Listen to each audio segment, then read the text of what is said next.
Hi, everybody.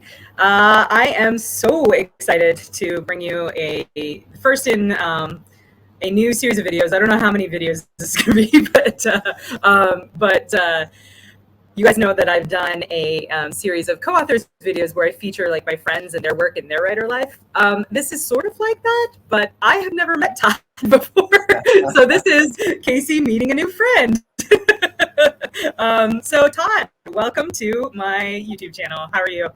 Hi, thank you. I'm great. It's so wonderful to be here. Thank you for having me on your show. Yeah, of course, of course. I've actually, I say I've never met you before, and that's true. This is the first time we've ever, talked over video or in person or anything like that. But we have like a ton of friends in common, and so I have actually heard a lot about you and your work, and mostly good stuff. I was going to say, well, that's nice to hear. I think.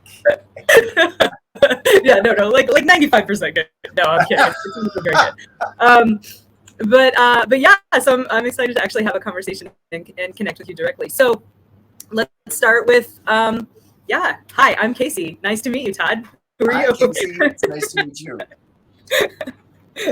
So tell us about who you are. So I'm Todd Fahnestock. I write mostly high fantasy novels. I've got a few one-off books as well, but I mean the bulk of what I write is high epic fantasy. You know, the kind of fantasy that's like Lord of the Ringsy in a different world, but also usually the good guys win in the end. So I don't write dark fantasy, not a lot. There's a little smidgen that I've written of dark fantasy, but most of the time it's that sort of knockdown, drag out, huge scope of world moving towards a giant climax where the good guys are they're gonna suffer a lot, but they're gonna prevail in the end. It's generally the kind of stuff that I write. Dude, that's awesome. You're speaking my language. That's the kind of stuff that like I grew up on. You know what I mean? Like my mom put. So there's this. I know that Anne McCaffrey says that the Dragon Riders of Pern are science fiction and not fantasy, and I understand why she says that. But there's certainly a lot of fantasy elements in that series. And she started me reading that when I was like 7, and then quickly moved on to the Lord of the Rings as soon as I devoured every dragon book I could get my hands on. Yeah, that's awesome. Where are you from? How'd you, where'd you grow up? What makes you you?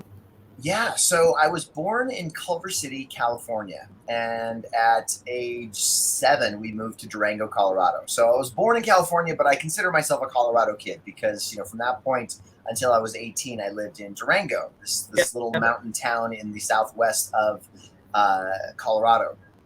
And so, yeah, so that's where I was in Colorado in this they had this little touristy area that was kind of like a dog leg of a street called Rio Grande Land. Like all along this street, there were all little cute little touristy shops. And at the very corner of that, they had the Gaslight Theater. And right next to the Gaslight Theater, when I was a kid, was Walden Books, was the name of the bookstore. And I tell you, I remember vividly going in, and there was only one little shelf, like top to bottom, about probably 6 feet wide, that was the science fiction and fantasy shelf. And that's where I discovered Piers Anthony, and I discovered Terry Brooks, and I discovered the Dragonlance series, and that was where I spent all my time. And I just couldn't imagine that there was this whole bookstore and only... Oh. Sorry, that was my 9-year-old. No, don't let that was out. Keep that close. All right, I'm sorry. No, sorry, that's okay. That's okay. That would be one of those spaces that we could just cut, right? Yeah, we just cut that. So I couldn't imagine how there was this whole bookstore and only one teeny tiny section was science fiction and fantasy. Because frankly, why the hell would anyone want to read anything except for else down this section?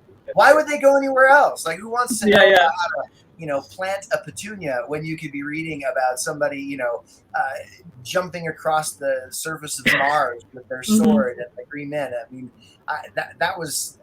So anyways, I almost remember sitting down, almost meditating in that little space, Yeah. Of course, like so many of us, early science fiction fantasy fans, in the 80s, I was through and through a geek, and I didn't want anybody to know it. I mean, like these days, being a nerd is popular. If you're into Marvel Universe and you're into Dungeons and Dragons, I mean, like that is a cool thing. it was not a cool thing back in the day. You got pretty lambasted by your peers, most of your peers, if you were into that sort of thing. But of course, that just made it that much more of a tightly knitted bond if you met somebody who was also into Dungeons and Dragons. I mean, you were instantly in the same social group because there was only a handful of you, right? So yeah, I remember that. I remember that vividly. So that was my first taste of jumping into the larger world of fantasy. My first, actually though, I'm sorry. Go ahead. No. I was agreeing because I had similar experiences with trying to keep it on the DL, like how much I liked dragons and how much I was into fantasy. Right. Right. It was almost like a shield. You kind of had to guard yourself. Yeah. I used to call it coming out of the game closet when like you came out publicly as I played Dungeons and Dragons, Yep. So, Same thing with comic books. I mean, I was into comic books since I was even younger than that. Before I even had discovered fantasy, Marvel Universe, I was totally into that. I didn't read a whole lot of DC, but I read some of DC, and it's so funny to run into like diehard DC fans versus the Marvel fans from long ago. I mean, nowadays it's kind of blended all together in the mainstream media, but back then you kind of had one camp or the other. It was rare when I met somebody who's like, yeah, I like DC just as much as I like Marvel. And those were the two big ones. Now, of course, there's so many. Image Comics, which is phenomenal. There's so many great things that come out of Image and a lot of other. I'm not as much into the comic scene now as I once was, but it's really cool for me to watch the movies and see old stories that have been like revamped and retooled to make modern movies. It gives you quite an advantage when they do a sort of a shocking turn and everybody else is like, oh my gosh, where'd they come up with that? I'm like, 1984 actually is when they came up with that. And they just stole it from the comics. Yeah. So I was never into comics, but my husband was, and occasionally when we watch, particularly the Marvel movies, he'll be like, yeah, that's what that's coming from, and I'm like, oh, all right, cool. So, I always think it's interesting to find out where kind of the paths that different authors take, particularly in science fiction and fantasy, the paths that different authors take through their geekery to coming to be a writer. You mentioned Dungeons and Dragons. Are you a tabletop gamer as well? I'm sorry? Are you a tabletop gamer as well? Oh, you know what? I don't do a lot of gaming at this point. I spend more of my time actually writing. I mean, like I'm a father of two, and husband, and there's some other things that I do, and it's just like I can either write books or I can go and play games. And there was a while where I was very into games. This was a while ago, and I realized I had to make a choice if I was going to actually produce novels. I kind of had to choose one or the other, and so I very reluctantly gave up a lot of my gaming stuff, and I will do it every now and then, but it's not a regular thing. Although I have done some tabletop gaming in the past, and I still do on occasions, but I'm not in any long campaigns at the moment. I kind of look forward to getting back to that. My one child just graduated this past May, and another child's going to be done in a couple of years. I'm like, I think I'm going to find a campaign to join once we get to that point, and I'm not having to be responsible for them anymore. That seems like a valid celebratory, right? We raised adult humans. Treat for yourself. High five. See you later, honey. I'm gonna go play. That's awesome. That's awesome. The time conflict thing is very, very real. That's obviously something I deal with as well. I just so since we're meeting each other for the first time, I just like last week retired from the Air Force after 23 years of service. So that's a full-time career and sometimes more than full-time. And then I also am a mom of two and a wife, and so that is very real, that conflict between, okay, I have these creative hobbies that I love that recharge me, but I have this fledgling writing career, or not fledgling, but ongoing writing career that I'm trying to, continue to grow and continue to invest in. And, there are only so many hours in the day. And I mean, certain things are uncompromisable, right?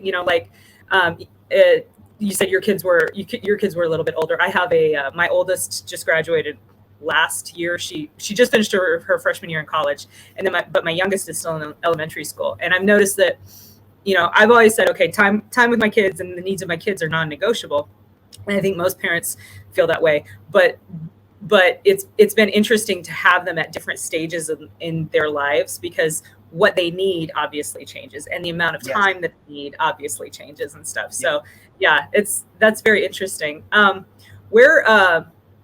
did you learn to write? What was the path that you took to develop your craft? Yeah, that's a good question. I mean, the recommendation that I give young writers at this point is, obviously read. And that's not any revelation. I mean, like, people who've been writing have been telling people, if you want to write, you need to read for, centuries, I would say. So that was where it started for me. I mean, in that corner in Walden Books, where I was just reading and reading and reading, and eventually, I think I started that when I was in 7th grade. Was when I first stumbled across fantasy. It was Lloyd Alexander. I remember that vividly. It wasn't actually in Walden Books. It was in the library. I was like, what is this Book of Three thing? That's weird. It's got this guy with a skull and these antlers on it and a kid with a sword. I'm like, that looks interesting. And like, I fell headlong into that book, and that was the end. Then I was looking for every single fantasy book that I could find. And then at a certain point, I wanted to do that. I was like, I want to do that. And I think that, I mean, I wanted to emulate those stories that helped me. And in the beginning, it was more of just like paying homage to that whole side of writing. And later I realized it was I wanted to give back what had been given to me. My parents divorced when I was 14, and the whole thing was like this uprooting of everything I wanted to have happen, and it was all going wrong, right? And so I used escapism to get away from all of that in my mind, right? That's where fantasy just came in so strong for me. I mean, in that particular, I mean, back then they didn't really have dark fantasy. It was all high fantasy, where like the good guys won in the end. That was the trope, right? It was somebody with an unlikely set of skills and not much power at all against someone who had great power. Think, Frodo and Sauron. There's no way that this little hobbit can beat Sauron, right? But over the course of a journey and several interactions and like upping their power level and getting the magic this or the magic that, they finally get to the point where they have the opportunity to overthrow the big bad guy, and they do, right? And boy, for a kid who wanted to stop his parents' divorce from happening, that was an amazing trope for me, right? It's like, there's no way this little kid can overcome this huge thing that he doesn't understand. And in the end, obviously, reading fantasy novels did not help me stop the divorce, but it helped me understand how to move past it, right? To do it in a constructive way. Because we're talking Generation X, right? We were the latchkey kids. There were a lot of my friends that were going through the same sort of thing. And some of them turned to all kinds of dark expressions of that frustration, stealing things, hurting themselves, getting into drugs, all these different paths that I didn't take. Because instead, I was, hanging out with Tanis and Lorana in, the Dragonlance world, where I was figuring out how to defeat Takisis, the big 5-headed dragon. So that once I got old enough, I wanted to emulate that. That was like magic to me, that they could do that. And so when I was 18 in high school, I wrote my very first novel for an independent study. And I thought it was the best thing ever. It was a derivative piece of garbage is what it was, really. But I thought it was great at the time, right? And so it made me write the next one, right? Which was also a derivative piece of garbage. But I thought it was great. And so I wrote the next one and, step and repeat. That's kind of how it went. But yeah, I mean, and then I just built my skills from that. I didn't get into the traditional, I mean, these days there's so many tools for authors, right? My story can beat up your story. You've got Save the Cat. You've got the hero's journey. You've got all of these different tools that help you understand basic story structure. I didn't do any of that. Like, I mean, I avoided that. I was like, I don't need someone to tell me how to write a story. I've got all these stories that I want it to be like. And what a silly decision that was. I mean, like, I suppose it's good in one respect, where you you want to build something unique. You want to be your own voice, and it can Yeah. really help to avoid all that stuff to kind of build your own voice. But every story under the sun has been written, right? And probably has been written 100 years ago, right? And the only thing that makes it different isn't your new and innovative story structure. I have not seen, a new innovative story structure in anything for a long time. So getting those basic beats, to use parlance from the Save the Cat book, getting those basic beats down, getting the basic, I call them nodes of emotional, emotional impact, right? So throughout the course of the story, you have to have certain nodes of emotional impact. And the Save the Cat beat sheet is great for identifying those nodes of emotional impact. If you don't have those nodes of emotional impact, your story's going to be a little bit flatter, right? And so understanding that doesn't make you a formula writer. It just makes you understand how stories affect the human psyche, how stories affect the human emotions. One of the things that they say in Save the Cat is that, and this was the original Save the Cat. There are two, just to explain for anybody who doesn't know what I'm talking about when I talk about Save the Cat. I think most writers are aware. Do you know about the Save the Cat? Oh, sure, but go ahead and explain it anyway. Sure, yeah. So there was this book that Blake Snyder, who's a screenwriter back in the 80s and 90s, wrote called Save the Cat. And it was for screenwriters, but he hit upon such amazing universal aspects of story, like just story in general, that lots of people flocked to it. Writers of books, writers of movies flocked to it, and it really kind of helped understand. And one of the things he says is movies that are well done are finely tuned emotion-making machines. They know exactly what they're doing.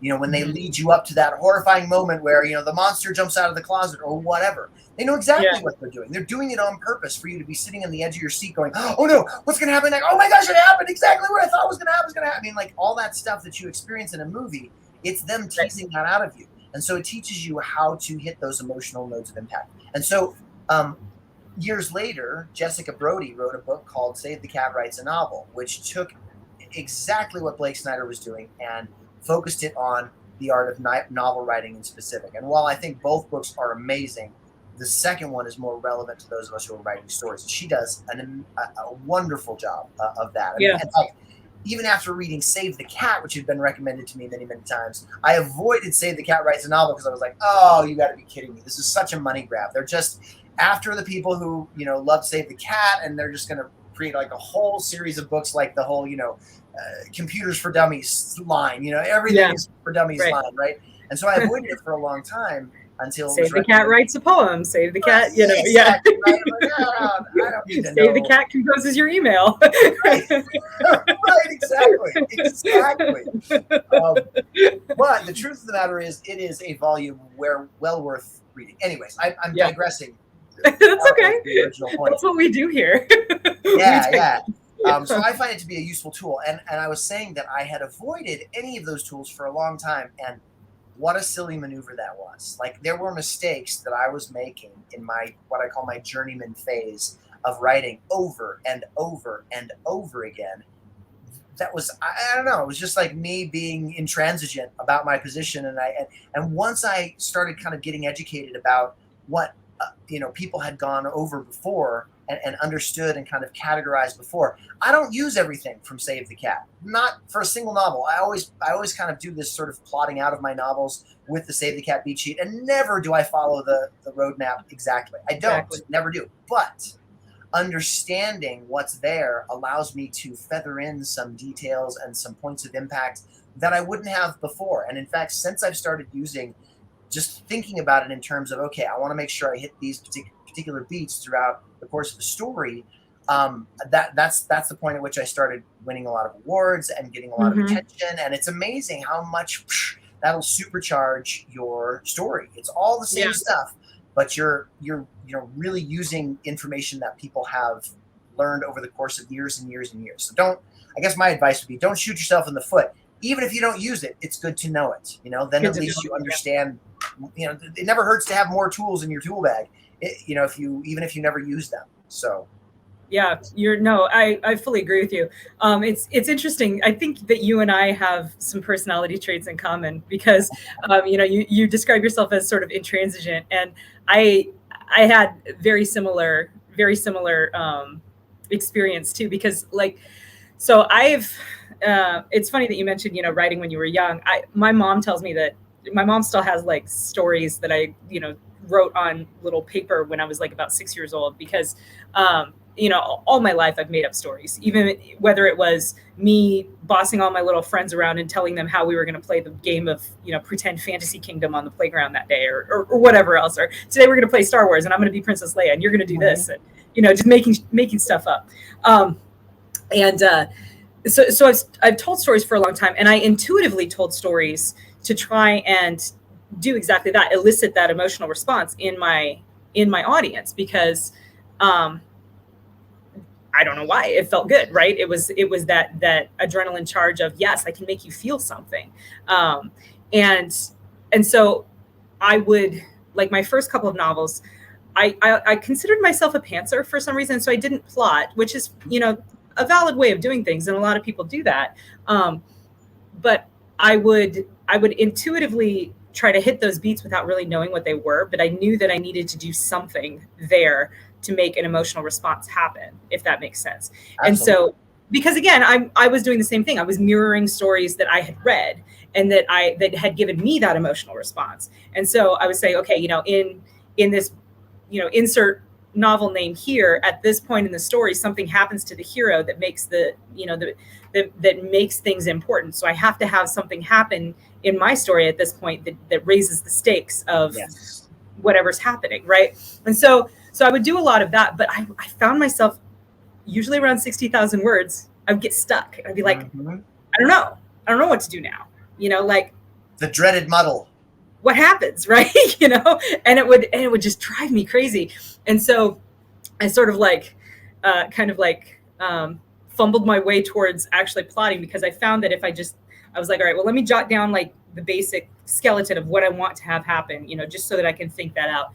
And then there's a woman I follow here on YouTube, and then, elsewhere on social media. She's an author. She writes young adult and new adult fantasy, basically, and urban fantasy. Her name's Sarah Cannon, and I found her through watchers, my viewers will have heard me talk about her before, but I found her through the planning community, because I'm one of those planner girls where I have to write everything in my paper calendar, and it's a little obsessive, I'm not going to lie to you. But she also does like planning and productivity specifically for authors. So that's how I found her. And she has, for her reader magnet on her, she has 2 channels, but for her newsletter magnet on her productivity newsletter, one of the things she offers is a free like plotting guide. And so I downloaded it and I checked it out, and it's based not on Save the Cat, although she uses some things from Save the Cat, but it's based mainly on James Scott Bell's Superstructure. I don't know if you've ever read that. Same concept, right? Same beats, sure. Just different names. And one of the things that he does that I really like, and that Sarah consequently does in her plotting workbook, is kind of thinking about it starting from the middle. Like, what is the moment? What's the turning point? What's the moment where the James Scott Bell calls it the mirror moment? What's the moment where the hero or heroine, the main character has to either literally look themselves in the mirror, or like metaphorically look themselves in the mirror and decide, okay, I am no longer going to be acted upon. I am now taking action. Right. I am the one, I'm going from being reactive to proactive. And I don't know if it's going to work, but this is what I'm doing. Yeah. And I love that moment. I love that moment in all of the stories, that I read, because it becomes, and I think it becomes such an empowering thing to read, especially when you're young. Cause I was like you, I didn't go through my parents' divorce when I was young or anything like that, but I was a military kid moving around, and escapism into my fantasy worlds became a lot of how I would cope with, some of the challenges of my my young life. Now, admittedly, I had a pretty idyllic childhood, so I'm not I'm not trying to play the victim or anything. Slamming on your childhood. No. But everybody has challenges, right? And I think that's one of the great attractions of speculative fiction at all, is just it gives you the chance to take a break from the challenges of your world and get really excited to read about the challenges of someone else's. Exactly. Yeah. Yep. Yeah. So, well, that's fun. That's cool. So I believe that most writers write stories because they want to read them. You have a new book coming out. So tell us about your new book, and then tell us why it is a story that you wanted to read. Oh my gosh. I'm so excited about this this whole line of stories. So Lorelle of the Dark is the book that is coming out. It's coming out on Tuesday, June 14th.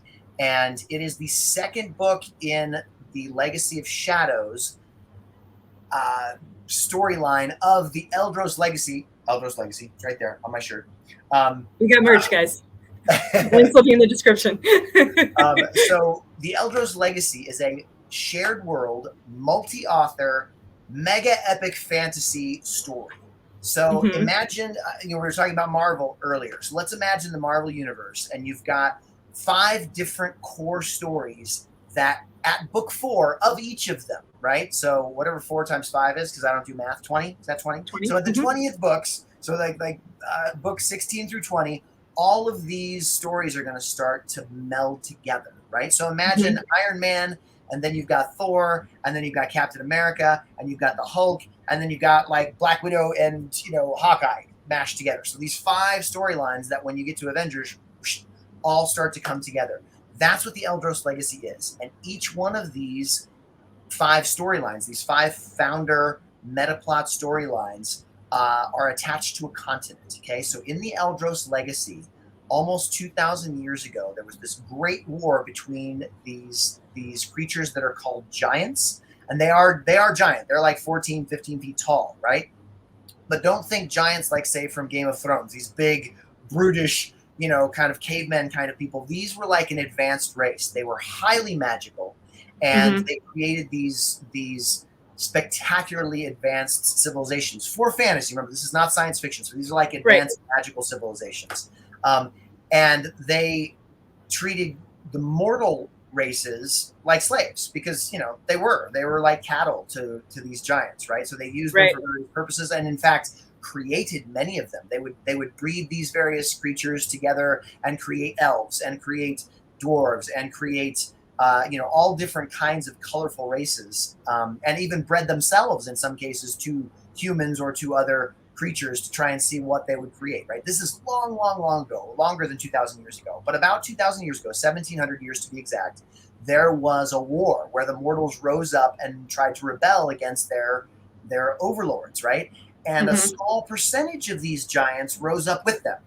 Like about 80% of the giants, 90% of the giants were like, okay, we're going to preserve the status quo. These are cattle, and we need to put them in their place. And a small contingent of giants were like, they have sentience. They have their own self-directed lives. We can't just treat them like cattle, right? And so they helped these humans rise up and create this war. Well, anyways, long story short, 1,700 years ago, the humans won, right? The humans in the mortal races won, and the other giants just kind of vanished. A lot of them got killed, but many of them just sort of vanished. So it's been 1,700 years, and giants are myths, right? Nobody believes that they still exist, and most people don't believe they ever existed, and we have a new set of civilizations on these 5 different continents, okay?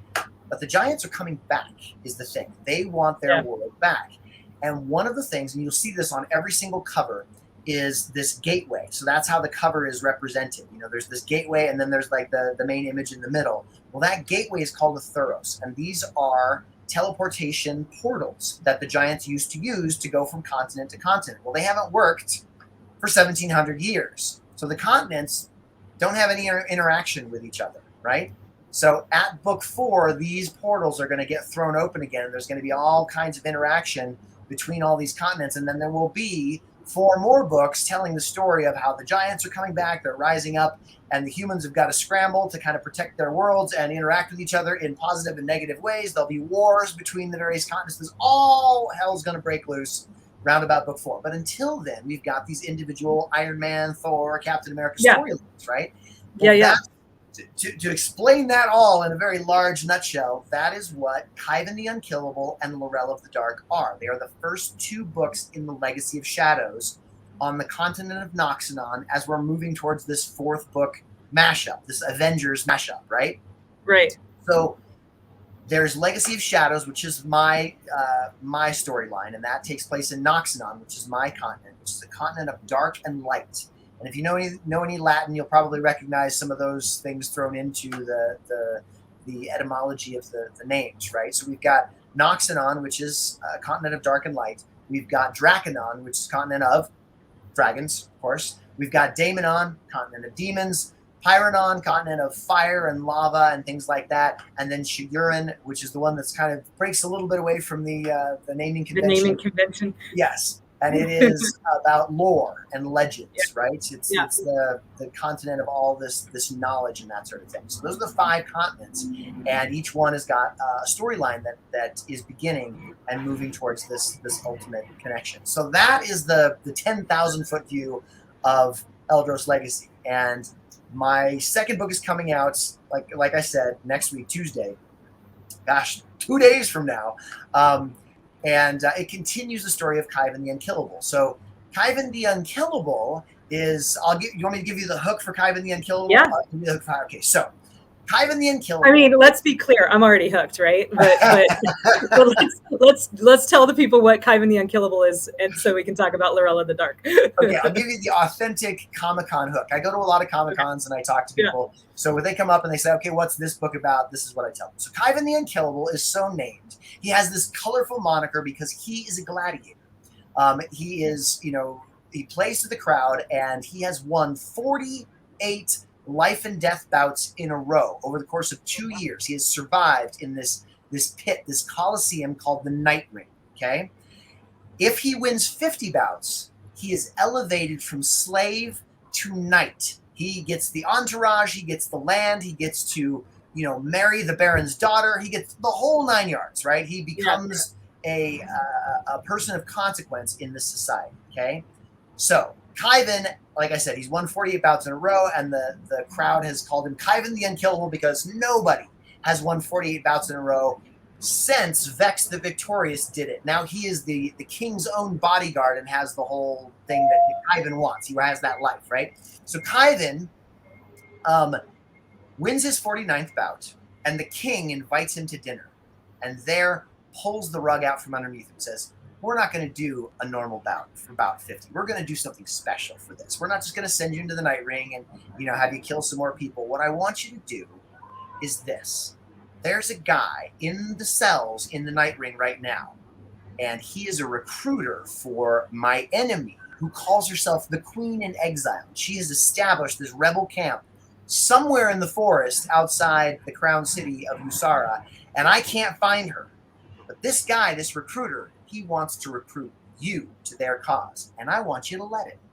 And I want you to go with him to this secret camp, and I want you to come back here and you tell me where it is, and I'm going to smash them once and for all. And Khyven's like, I'm your guy, boss, no problem. So he goes down, he lets the guy recruit him, he goes to the hidden camp, and he meets this Queen in Exile. And now Khyven has a problem because he likes her. She's really cool, right? Right? She's not only this swordsman that is like at his level, which is unheard of because he's so good at swordsmanship, right? But she's also really relaxed. She's charming. She is a good leader. She takes good care of her people in this little rebel camp. And all of a sudden, Khyven starts thinking, she's way better than that jerk back in the castle there. So now he's got a choice to make, right? He can go back to the king, tell him everything he wants to hear, and get everything he's always wanted. He gets to be a knight. He gets to marry the beautiful daughter of the Baron and all this stuff. Or he can join a lost cause with a woman who doesn't have a prayer of overthrowing this king and do what he can to try and make it happen. So that's the choice that Khyven. I won't tell you any more about the story, but that's the first story, right? That sounds awesome. That's barely scratching the surface because that doesn't even touch on any of the meta plot stuff that I've mentioned that's going on. This is like in its infancy. Khyven is he's a trope of the chosen one, right? He is somebody that's going to be a pivotal, point, a pivotal person in this conflict that's coming, and he has no idea. But there are other people that do have an idea and have been essentially schooling him all along the way in hidden fashions, right? Like he's supposed to be doing this stuff. I mean, he makes some changes to the board, but there are these people called readers in all of the continents. And they're the only ones that know that there's connection between the continents. And they are what we call lore magicians, which there are 5 streams of magic. 5 is the magic number, obviously, in Eldros Legacy. There are 5 streams of magic, right? In this world. There's lore magic, love magic, land magic, line magic, and life magic. And each one has a different aspect, you know, like life magic would be like druids and growing things and things having to do with, you know, human life. Land magic is like the basic magic you're used to. Fireballs, physics, right? Like it's fireballs and, you know, land bending and air bending and all that kind of stuff, right? And then you have line magic, which is a diluted form of being able to do all 5 of them, right? You can do all the different things from the different 5 streams, or the other 4 streams, I should say, but it's weaker by about half, right? So you're very versatile, but you're not super powerful. So are you familiar with Jim Butcher's Harry Dresden series? Just the one. I've just read the first book in it, but yeah. Anyways, those who know Harry Dresden know that, at least in the beginning, he's got lots and lots and lots of power, but not necessarily a whole lot of control or nuance. Like he's this gushing fountain, right? So line magicians are the opposite of that. They don't have all that power, but they have, you know, a lot of different diversity. Anyways, and then love magic is pretty much what you would expect. It has to do with human emotion. It's not just the emotion of love, but like sadness or mind control, or all that stuff. Anyways, lore magic is like Gandalf in Lord of the Rings. Like Gandalf doesn't often throw fireballs or anything like that. You know, he's got that one moment where he creates that cool shield that the Balrog hits and that sort of thing. But most of the time, Gandalf is just in the right place at the right time. It's like he's seen where the potential future threads are, and he goes to those places and counsels people who are at those nodes of decision and kind of makes things flow a certain way. So it's like the chaos effect. A butterfly flaps its wings in China and we get a tornado ripping across Kansas, right? So so it's being there at the genesis of these certain things. So these readers are lore magicians, right? They are looking after what's going to happen in the future. And so Khyven is caught up in this, okay, this is a guy that could be instrumental at this certain point in the future, and we're going to essentially guide him and help build him into what it is. So anyways, that's a lot more history on that than probably you wanted, but that's awesome. Kind of the Eldros Legacy, right? And Lorelle of the Dark picks up a week after the finale of Khyven the Unkillable in story time. So it is almost like a contiguous story all the way through. Yeah.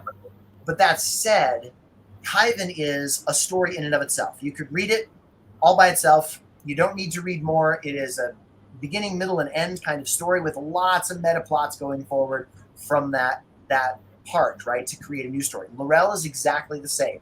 You'd probably be missing a few things that have happened if you started Lorelle without reading Khyven, but it is a complete story in and of itself. And that's my intention until we reach book 4 and we crack open the meta plot. Then we're probably going to get some pretty fierce cliffhangers as we move forward into books 5, 6, and 7. But up until that, it's like this is... So we created the Eldros Legacy. Me, founders Rob Howell, Mark Stallings, Marie Whitaker, and Quincy J. Allen. Those are the 5 founders, and we created this as a D&D style story, right? Like we've got the magic, we've got the party, you know, like we're all forming our own little kind of D&D party, which Khyven is a part of, right? And you'll see the characters start to, you know, all of them appear in book 1, but we don't really get a lot of their backstory. And a decision that I made in writing Lorelle, which is really interesting, because it was supposed to be Khyven was the main character, and then all of these sort of Dungeons and Dragons party were kind of supposed to surround him. And that's not the voice in my head. You talked about how it's working out. What's that? Yeah, that's not how it ends up working out. No, it did not end up working out that way. You talk about pantser versus plotter. This is like a huge industry term, right? Everybody that's a writer that's been a writer for more than a couple of years has heard the terms pantser versus plot. And it means somebody who plots their novel and writes it versus somebody who just starts with a blank page, has no idea what they're doing, and they just write the story out as it comes out of their head. Discovery. Exactly, discovering it as you go along. And there are very famous pantsers and there are very famous plotters. You know, there's neither one is the inherently better way to go, although probably both sides would argue that theirs is the better way to go, right? I think so, yeah. But in my opinion, like there's usefulness for both of them, right? I am a dyed-in-the-wool pantser. But you just heard me talk a lot about story structure and about kind of understanding your story. So at this point, I'm a plot answer. I mean, like I sort of do both, right? I think about the structure. A plant answer, I'm not sure which one it is. But I start with this sort of skeleton kind of structure with feeling free to deviate at any moment. Like I said, I sometimes will lay out this beat sheet, and then the first act of the beat sheet I will do at least 80% of. The second act of the beat sheet, at least 40 to 50%. And the third act of the beat sheet, it's like 10 to 20% if I'm lucky. I mean, I'm just going off the rails the further I go into the story. So Lorelle forced herself, that character, these characters talk to me, right? And it's like when I get to the point where...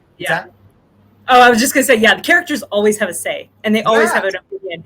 Like, okay, so whose story is this? It's supposed to be Khyven's. No, it's not. No. It's actually Lorelle's. Like, that's whose story it is. And you discover that. Those are the pains and the joys of writing. As you kind of go through, you start to realize how the story's going to take shape. So Lorelle grabbed the spotlight in this one because she's the one who had the arc. You know, in Khyven the Unkillable, Khyven goes through his arc. He starts as kind of this selfish, self-centered guy who's out for himself, and he's moving towards having this found family, right, where he's really fighting for something he believes in, as opposed to fighting for cash and a better spot in the world, right?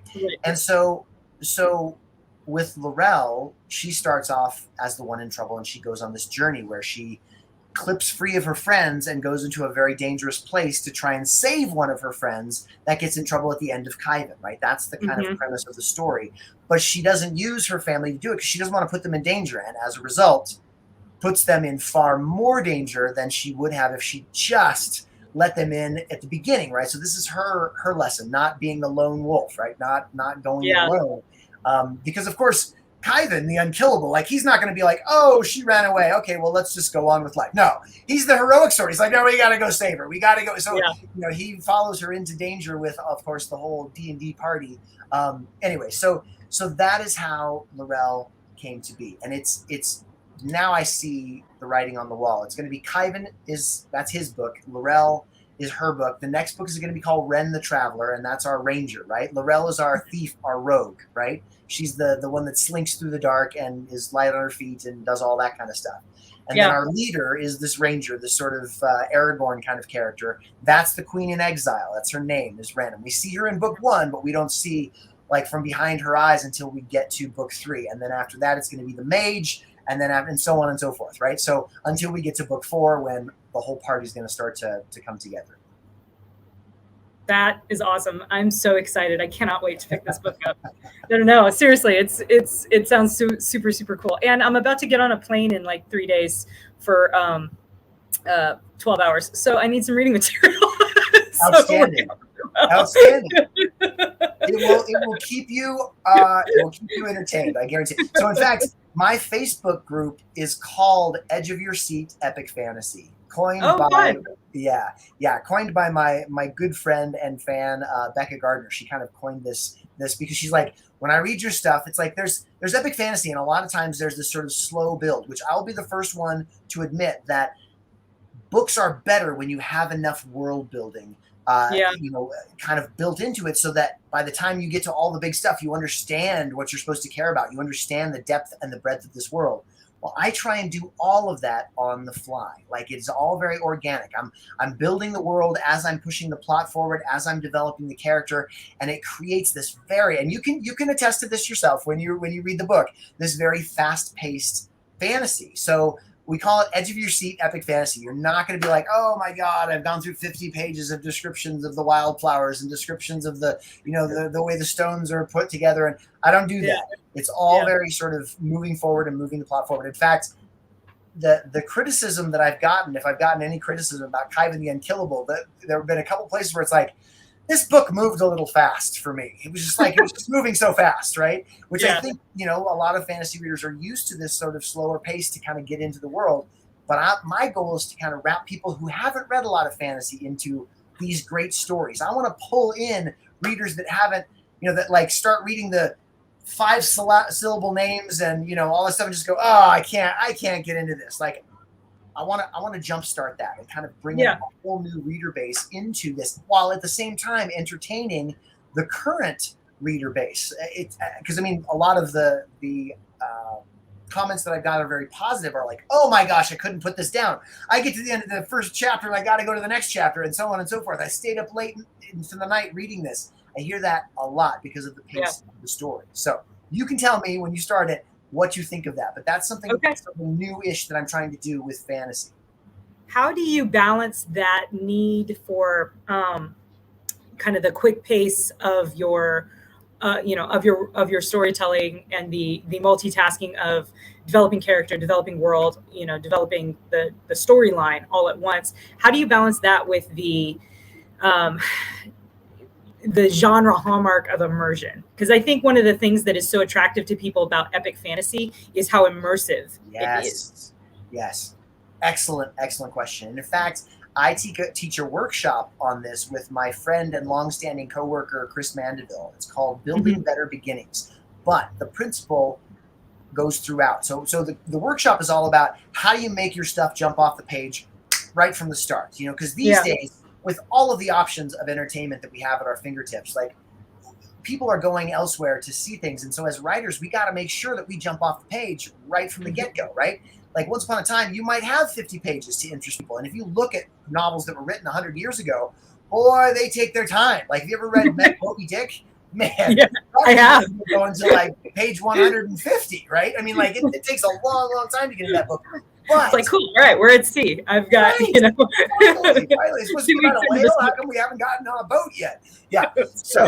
So these days, we got to do it fast. So doing that immersion comes down to a micro level, actually, every single sentence. So what we do in this workshop is, the basic 3 parts of a novel: plot, character, and setting. Right? I mean, that's the bare bones of any novel-length story. If you're doing a short story, you can do it without plot, but character and setting only, or you can do it without much setting, but character and plot only. You can take 2 of those and work it, right? But if you have a novel, you got to have all 3. Okay, so the idea is to make sure that your sentences, like I said, we drill down to the micro level to kind of get this immersion while at the same time pushing the story forward. And it comes down to making sure that your sentences are hardworking, right? And by hardworking sentence, I mean there is no sentence in the first parts of my book, and hopefully in most parts of my book, where you're just going to get a description. The room was hot and smelly.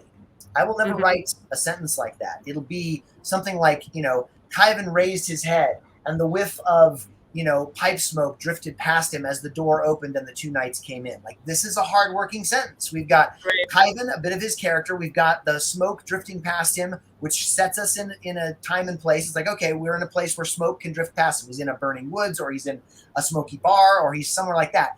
And then there's action happening. So we've got character, we've got plot, we've got setting, all in one sentence. Now, that was I probably could do that sentence a little bit better if I had time to write it, but you get my point, right? Is that there are things happening at once, and that you try and make each of your sentences at least do 2 of the 3 basics as you're going through. I mean, doing 3 all the time, boy, that gets really, really thick really quickly. And you don't want to necessarily do that. You want to keep a light pace. You want to move forward. But you want to be in command of that. I'm not saying never write a sentence that only has 1 of those 3 in it.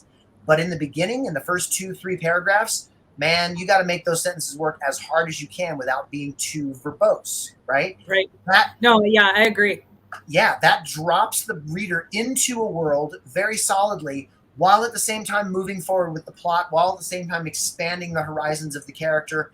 That is how I do it, right? That's how it just kicks off really quickly. I think too, one of the because this is a topic that I'm endlessly fascinated with, right? Like, how do I make my story super immersive? And I 100% agree with you that there should never be a filler sentence, right? Like, every sentence has to accomplish a specific task.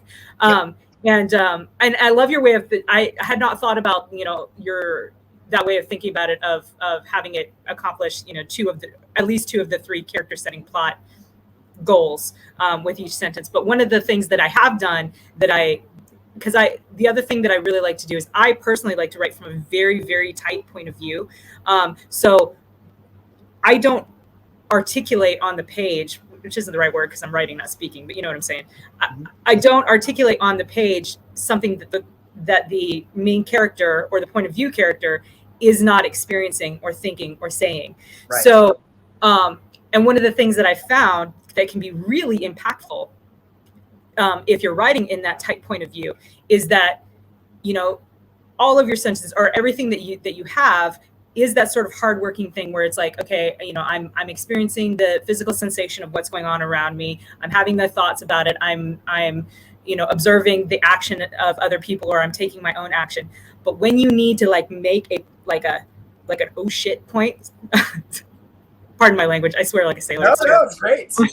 So, but when your character has that oh shit moment, a lot of times what I'll do is I'll drop and I'll do a single sentence paragraph, and it's like oh God, that's the guy I need to kill, you know, like, and it's because that's how I have those realizations, right? When I have those oh shit moments, it's like, and everything else blocks out, and it's like I'm hyper focused on this one thing that is like, you know, that is like having that impact on me, and so I try to reflect that on the page so that I can elicit those same sort of almost physiological, emotional reactions in the reader when. You know, kind of, I don't know, like when you're backing out of a parking space and you hear a thump and you have that, oh, fuck, right? You know, what I hit, right? Yeah, it's a fantastic vehicle for telling stories, right? Yeah, and for you sure, know, for sure. It's funny. A lot of young writers will they have this mindset that they've got to tell everything, right? They got to make sure that they've accounted for everything. And the truth of the matter is, you don't. Some of the best books ever written have humongous holes in them, but you never see those holes because the writer makes sure you're looking over here, right? So you're not looking at the holes. I'll give you an example. Suzanne Collins in The Hunger Games. Oh my God, what a fantastic novel. I love that story. Like, I mean, somebody recommended, 4 different people recommended that story to me, and I finally sat down and started reading it. And I was like late to a business meeting because I'm in my car, you know, turning pages because it was that fascinating. But there are huge holes in the world building there, like the world of Panem. Like they talk about these 13 districts or 12 districts, but there's a whole swaths of the United States, the previous United States, that we're not. Like, what are they doing there? Like I don't even know what's happening there. But we don't care because our chin is like firmly grabbed and you know taken in the direction where Katniss is going. That we don't stop to think about those things. And every book has that. Why? Weird. Because it didn't actually happen, because it's fiction. Of course there's going to be hope, right? I mean, that's what fiction is. And so as long as you're entertaining enough and you do just enough suspension of disbelief in the right moments, people are never going to look away from that perspective that you're talking about. You know, that tunnel vision of your character or whatever, or even, I mean, like you can even have a non-character limited perspective and still do that, because then it's the writer's voice that's coming through, and the writer is the one that's guiding you through. And the truth of the matter is, readers want to be guided through these stories, right? That's why they showed up. That's why they're here. And so if you do it competently, they're on the ride with you. They want to go on the ride with you. So you just have to give them enough reasons to be on the ride with you and not piss them off too much as you're getting to your story, right? That's the whole goal. So anyways. Yeah. It's the art of hand wavium done well, right? Yes. So yes. You know, like my current work in progress is a space opera, and I am not an engineer. I don't really have much of a technical background or anything. And so I'm writing about these long star voyages. And, you know, I have done some of the background work to understand, like, okay, this is the hand wavium physics of how, you know, these engines work. But then I'm thinking about it and I'm like, you know, my character's, she's the equivalent of a countess. She doesn't know how this, she just knows that it's this class of ship and it's going to take that amount of time. Right? Yeah. Right. And so like, it helps me to visualize the world and to work out, you know, timelines as the writer, but I don't need to tell everybody all of those things because the character doesn't need to tell everybody all of those things. And I genuinely enjoy the freedom that gives me as a writer, just to be like, okay, well, does my character know this? Okay. If she doesn't know it, I don't need to I don't need to articulate it. I just need to know it works, you know? So. Yeah, no, I mean, and then it becomes fun. Like you've got your little pieces, and you know these little characters on the board, and each one of them has their own speciality, right? I mean, like if you ask Khyven the Unkillable how to sharpen a sword, boy, I'm sure he'll go on for a while about the best ways to do it and how to do it. And we've got I got this fantastic character, the mage character in Eldros Legacy. His name is Slater, and he's a genius, right? But he doesn't like he's constantly thinking about 10 or 12 more things than the average person is thinking. And so he's already assessed and understood what the conversation that's about in the room right now, he's already put that to bed, and he's off on thinking about, you know, how do dragons fly? And I mean, whatever. I mean, like he's constantly thinking things. And so he's a genius with ADHD. Yeah. So it's like every time you talk to him, you're like, okay, so we need to find Lorelle. And he's like, oh, well, she's at the library. Well, wait a minute. How do you know that? He's like, oh, well, because, you know, this, and this, all these different bits of evidence that he had compiled and processed. And it was like, well, that's what we're trying to do here, Slater. We're trying to find her. Oh, I'm sorry. I didn't realize that's what we were doing. He was thinking about something else. Because he's thinking about something else, yeah. But conversely, he's also a lexicon of all kinds of information. So anytime I, as the writer, need to deliver some bit of lore from way in the past, he's constantly blurting things that are inappropriate to the conversation at hand, but will be useful later in the story. So if you want to see some foreshadowing, if you want to know what's coming later, listen to what Slater says, because he's going to drop hints about things that are coming up that he doesn't even know are coming up, but that the writer wants to plant, right? Right. Only within his character parameters to do that. That's exactly what he is. He's a walking library, right? Yeah. So anyway, I'll just give you that little spoiler hint, and you can look for it in Lorelle. I love those little writer tricks that we develop. It's so funny to me. Like you're like, okay, I have to deliver X amount of information to the reader in order for them not to feel, you know, cheated later on. But I have to do it in a way that it's not a data dump or as you know, Bob. Exactly. As you know, I'm, you know. That's right. I love that. One of these days, I actually want to go to a party and talk like that. You know, it's like, hello, Fernando, my friend. As you know, we've known each other for 13 years, and just watch their expression. They'll be like, "What are you doing? Like, what the hell's wrong with you, guy?" That's awesome. That'd be a lot of fun to do it that'd be so much fun to do it like a writer con and just see how long oh my God, we gotta do that. We should do that. We should have for the first 15 minutes, we should have a crew of us that goes in and talks bad dialogue. Like wouldn't that be hilarious? Oh, we have to do that. The next time, are you going to FactoryCon this year? Okay, we should do that. We should totally do that. We should get a group of 5 or 10 of us or whatever to go in and just talk bad dialogue in the party for the first 5-10 minutes. Well, as you know, Todd, we met on YouTube and yes. We had this great conversation about the Eldros Legacy and and see how many people notice. I'm sure it's going to be like a turn in the punch bowl. They'll be like, "What?" Hopefully, most of them watch my videos, so we might have spoiled it just now. But well, that's okay. The people who watched it, you can come join us. And for the people that's right. If you know what we're doing, just join in. Before you know, everybody in North Carolina will be like, "Well, as you know." We need shirts. We need T-shirts that we can wear to say, "As you know," with a. As you know. We can be like Superman with a button down over it and be like. Oh my gosh, we crack ourselves up. Man. Oh my gosh. I'm trying to imagine somebody who's not a writer finding this funny at all. They'll be like, "What are they talking about?" I think if they're readers, they'll get it. Okay, good. Yeah, good. Because there's plenty of examples in fiction, right? So some of my favorite science fiction authors, who are like masters in the field, do this on the regular. So and are kind of known for it. So yeah, man. Oh my gosh, we've been talking for almost an hour. That's awesome. Oh wow. Yeah. So real quick, let's wrap up and tell everyone where they can find you, where they can find Lorelle the Dark and Khyven the Unkillable and the rest of the Eldros Legacy, and how they can, if they want to connect with you, either on social media, via newsletter, whatever, give all that data. And for those of you watching, I will make sure that all of the links and stuff he mentions are in the description below. So please do check that out. And if you like this video, then give me the Chuck Yeager thumbs up, and I will do more of them. Yeah. So, because yeah, it's been fun to make a new friend on the air in front of you guys.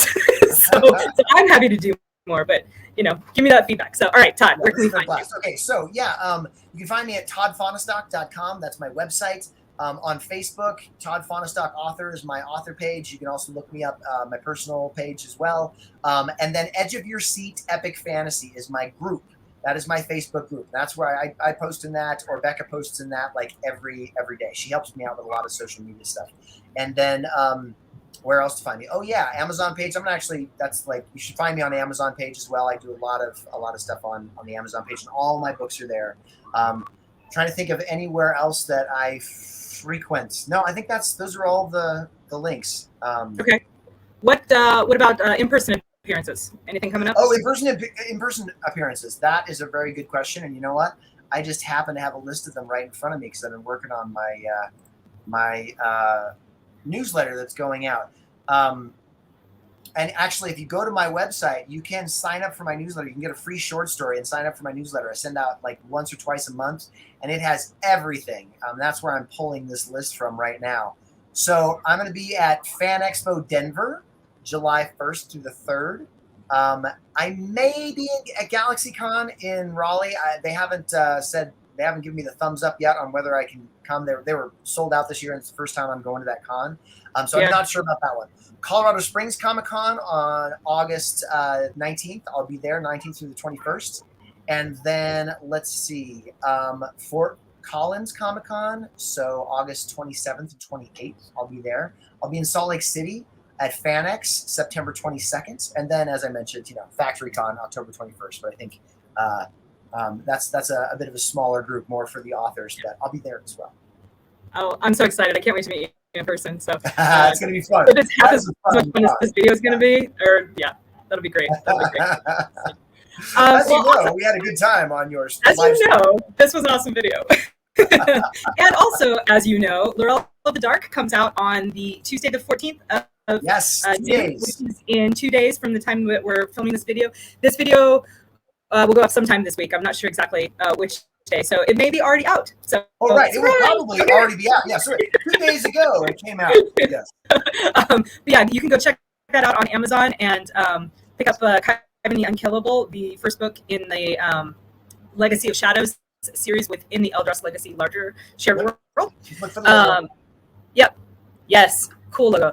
Those covers, dude. Oh my gosh. You mentioned the like cover element of the gateway. Those covers they're badass. It's such a cool throwback to like the whole like Dragonlance, epic fantasy. Exactly yeah, yep. Loved it. That original generation of Dungeons and Dragons style fantasy. Yep. That's what we were going for. Yep. Really great stuff. Really great stuff. So definitely go check those out. Again, I will put links in the description below. And yeah, thanks for hanging out with me and helping me make a new friend, guys. This has been so much fun. It's been so much fun. Thank you again for inviting me. So, let's see. Next video. Well, I don't know when this is going up, so I don't know what's next. You guys will just have to check the channel and see. But all of my links will be in the description as well. You can join my newsletter, and I usually have some hints going on in there. So I'm a little scattered right now, you guys. I'm on a plane in 2 days to move back to the United States. So it is what it is. All right. Love you very much. We'll talk to you guys later. Bye. Thanks, Casey.